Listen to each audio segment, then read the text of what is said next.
사업은 실패했습니다. 2년 동안 술에 의지한 채 삶은 무너졌습니다. 남은 건 6억 원의 빚과 끝없는 절망뿐이었습니다. 다시 이 자리에 서기까지 8년이 걸렸습니다. 저는 어떻게 다시 일어설 수 있었을까요? 지금부터 그 비결을 공개합니다. 안녕하세요. 장사 트레이너이자 장사 천재의 습관 구재훈입니다. 오늘은 지난번 영상에서 예고드린 대로 글쓰기에 대해 이야기를 해볼 건데요. 글쓰기에 관한 영상이 너무 많아서 혹시 조금 식상하게 느껴질 수도 있을 것 같습니다. 하지만 제가 왜 글쓰기를 강조하는지 오늘 제 이야기도 여러분들이 한번 들어봐 주셨으면 좋겠습니다. 먼저 실패에 대한 이야기부터 시작할게요. 인트로 영상에서 들으셨겠지만 저는 사업에 실패했습니다. 6억 원의 빚을 진 실패자로 2년 동안 아무것도 못하고 술만 마셨습니다. 그 시간 동안 제가 어떤 삶을 살았는지 여러분은 상상이 가시나요? 대부분 사람들이 실패를 하면 술에 의지하는데 현실 도피에 적합한 수단이기 때문에 그렇습니다. 저도 그렇게 술에 의지한 채 2년의 세월을 보냈고 그 결과 건강이 매우 나빠졌습니다. 건강검진을 받아보니 위와 대장이 안 좋아졌더라고요. 부끄럽지만 치질 수술까지 받게 되었습니다. 전부 술 때문이었습니다. 이 영상을 시청하시는 분들 중에서도 실패의 아픔을 겪고 계신다면 절대 술로 위로하지 않으셨으면 좋겠습니다. 아예 안 마시는 것이 가장 좋지만 적당한 선에서라도 멈추는 것이 정말 중요합니다. 술은 삶을 망가뜨립니다. 저도 지금은 건강한 모습으로 이렇게 유튜브 채널을 운영하고 있지만 만약 과거로 돌아간다면 딱 하나만 바꾸고 싶습니다. 바로 술을 마시지 않는 것입니다. 그때의 시간이 너무 아까웠다는 생각은 지울 수가 없네요. 여러분 혹시 웰싱킹이라는 책을 아시나요? 저는 책을 한 5년 동안 900권 정도 읽었습니다. 그중 인상 깊었던 책 중에 하나가 바로 웰싱킹이라는 이 책인데요. 켈리체라는 저자가 성공을 위해 술을 입에도 대지 않았다라는 구절이 나오는데 처음엔 그냥 넘겼습니다. 근데 나중에 보니 정말 맞는 말이더군요.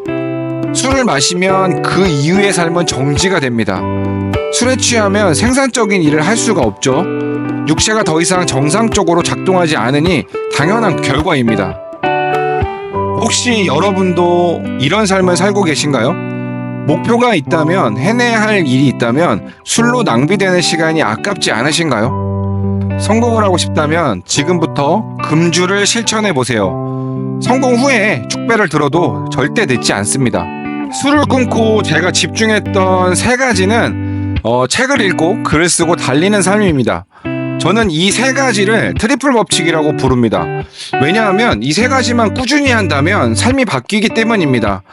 제가 그 증거예요. 인트로 영상에서도 보셨겠지만 바디 프로필을 찍고 책 한 권을 냈습니다.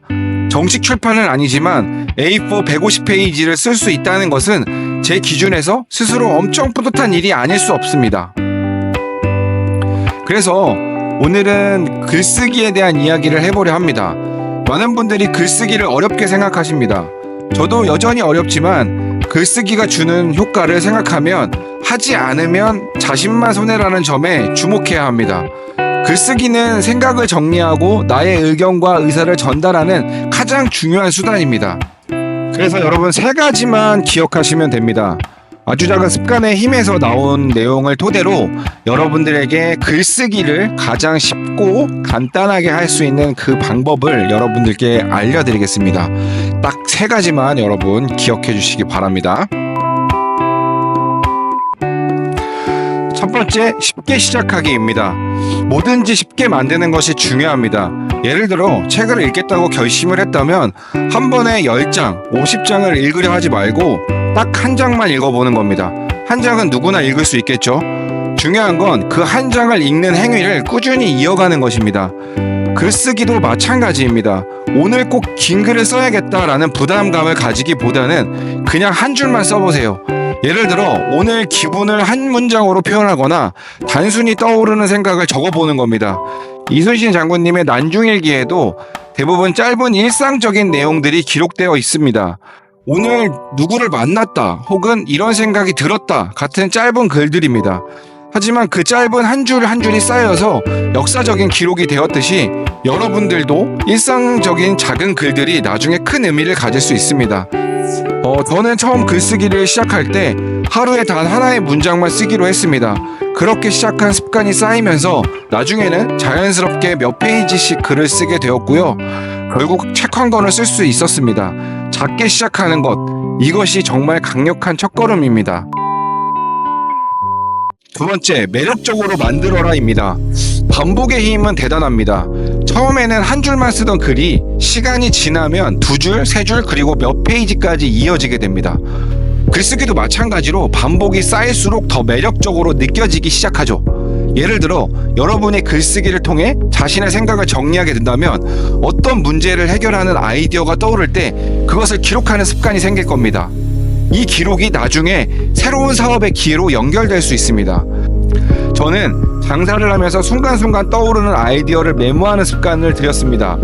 예를 들어 고객이 원하는 서비스가 무엇인지, 개선할 수 있는 메뉴가 무엇인지 등을 생각나는 대로 기록했습니다. 나중에 그 메모들을 보고 새로운 메뉴를 개발하거나 서비스 방식을 개선할 아이디어를 얻을 수 있었습니다. 이런 작은 실천이 쌓여서 나중에는 큰 사업 기회로 이어지기도 합니다. 글쓰기는 바로 이런 매력을 가진 도구입니다. 여러분도 반복해서 글을 쓰다 보면 어느 순간 삶이 더 풍요로워지는 경험을 하게 될 것입니다. 세 번째, 환경 설정을 하라입니다. 마지막으로 글쓰기의 환경 설정이 정말 중요합니다. 집에서 글을 쓰려고 하면 편안한 공간이기 때문에 집중력이 떨어질 수 있어요. 그럴 때는 카페에서 글을 써보는 겁니다. 카페의 백색 소음은 과학적으로 집중력을 높여준다는 연구 결과도 있습니다. 저도 처음에는 집에서 글을 쓰려고 했지만 집중이 잘 안 되더라고요. 그래서 카페에 가서 노트북을 열고 글을 쓰기 시작했습니다. 놀랍게도 집중력은 훨씬 더 높아졌습니다. 이처럼 환경을 바꾸는 것만으로도 글쓰기에 큰 도움이 됩니다. 또 다른 예로 핸드폰 메모 기능을 적극 활용해 보세요. 저는 글을 쓰는데 필요한 아이디어가 떠오를 때마다 핸드폰 메모장을 이용해 기록해 두곤 했습니다. 언제 어디서든지 메모할 수 있는 환경을 만들어 놓으면 떠오르는 생각들을 놓치지 않고 기록할 수 있습니다. 가끔 영감은 예상치 못한 순간들이 찾아오니까요. 기록해두는 습관을 들여놓으면 여러분 삶을 더 풍성하게 만들 수 있습니다. 예를 들어 저는 이동 중에 아이디어가 떠오르면 핸드폰 동영상 기능을 킨다든지 메모를 활용해서 많이 적어놓는 편인데 그중 하나가 나중에 사업 아이템으로 발전한 적도 있습니다. 결론적으로 글쓰기를 꾸준히 하기 위해서는 행동할 수 있는 환경을 만들고 그 환경을 최대한 활용하는 것이 중요합니다.